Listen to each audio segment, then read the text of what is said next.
Hey, today I'm coming on to talk to you about red flags. You know, the ones that when you meet somebody, the average woman, she says, well, like me, for instance, I'm a Virgo. I'm a Virgo and I met me a Scorpio. Me and Scorpios, we get along so well. And, me and him, we going to get along really good because we are compatible. But in the meantime and in between time, you are getting what's called red flags. You know the ones: liar, cheater, backbiter, in the closet. Uh, let's see another one. Looking at your best friend, and you know they looking at them, and the best friend know they looking at them. Everybody looking at everybody. Well, to me, in the natural, those are red flags. In the spirit, that's really warnings that God is giving you to move on, get on. Like my one friend said, I'm new to it. I'm not new to it. I'm true to it. Well, if you true to it, then you ought to be able to tell by now when things are not a go. But as women, because we're lonely in most cases, we go with the best thing that just got off the train. One day, true confession, I met this nice looking guy. Uh, didn't have my own car, so I was on the what we call the health line here in Cleveland. And every seat on the bus was taken but this one seat. The nice looking guy got on the bus, and I was cold because I stay cold if you know me. Like right now here in Cleveland, it's probably 70 some degrees, and I got my heavier jacket on. I stay cold. So I had my arms wrapped around myself like, ooh, can't wait to get downtown and get off this health line. So I wasn't saying that, but my body language was saying it. So he got on and he said, do you mind if I sit next to you? Ooh, baby, everything on me was twitching. I said, no, come on, sit down. And he sat down. He said, you look a little cold. I said, yeah, I'm glad you're sitting by the window because that's where the air conditioner is. So his phone rings and he picked up the phone. Yeah, that nice little sexy voice. I'm on the way. I'll meet you down there. Now we have a casino here called Jack's, and so he got off the phone. He was like, "Oh, excuse me. I'm sorry. I was running my mouth, sitting next to such a lovely lady. That made my self-esteem go up to about 10 notches." Anyhow, he said, "Can I have your number?" I said, "Sure." I said, "Well, what's your number?"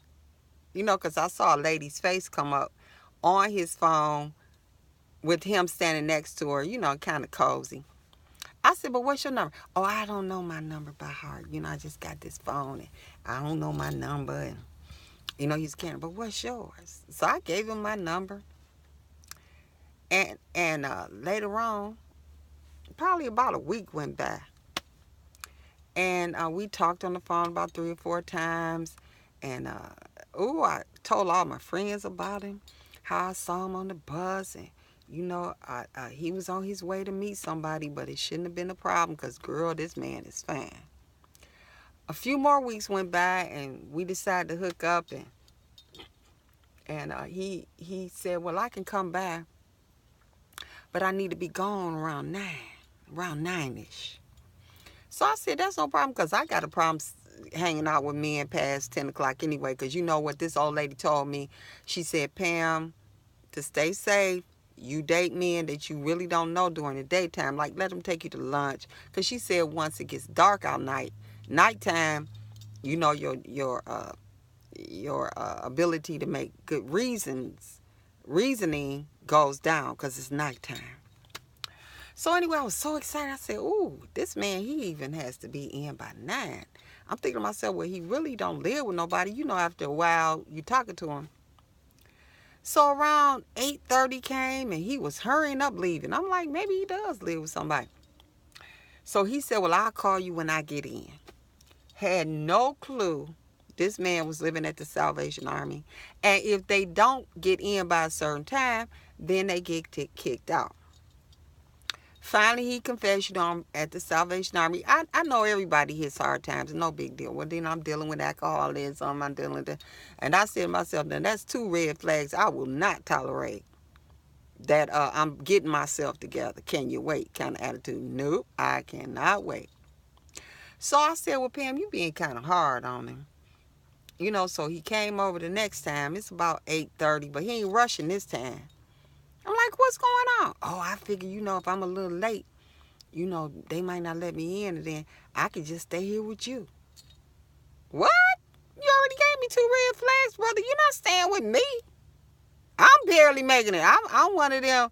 If you can't enhance the situation, you definitely, I grew up at a Pentecostal church where one of my favorite church mothers, Mother Henrietta James, said to me one day after I was fully grown, she said, Pam, if a man ain't helping you up, he helping you down. And baby, I believe that one thing. I said to myself, now, first of all, I should have got more information on this individual, because as I'm talking to him, all these flags, more than 4, 5, more than 6 flags done rose up. But I was ignoring them because I'm like, he's such a clean-cut looking man, looking like everything I like, looking good, smelling good, the right height, the right color. God send you warnings, but you ignore them. And I said to myself, this is clearly a warning. I all but changed my phone number so he couldn't call me no more. Because let me tell you, honey, broke begets broke. And I already told y'all before, I don't do broke. I don't do broken spirits right now. I'm about to be 58 in about 2 more weeks. I don't do broke. Honey, you're broke down. Get yourself together and then present yourself. And then if I see at least one flag, because ain't nobody perfect. But honey, it's what I call deal breakers. And that's one of them. Now I'm warning men and women today that if you find somebody that's got a whole bunch of them things you got on your do not list, do not step to me with this and do not step to me with that, you better revise that list every few weeks. Otherwise, you're going to collect some stuff that you can't get rid of so fast, because you have touched the anointed. You touch not you don't, honey. You hear what I'm trying to say?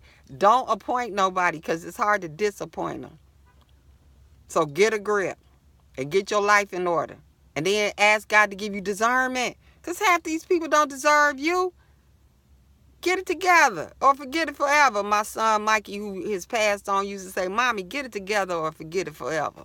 And that's what I mean. Get it together or forget it forever. And just stay by yourself. When you see more than 6 flags, you ain't at 6 flags. So don't deal with the flags, okay? Now, that's Pamelia 1:1, chapter 2, verse 3. All right. Love you. Take care.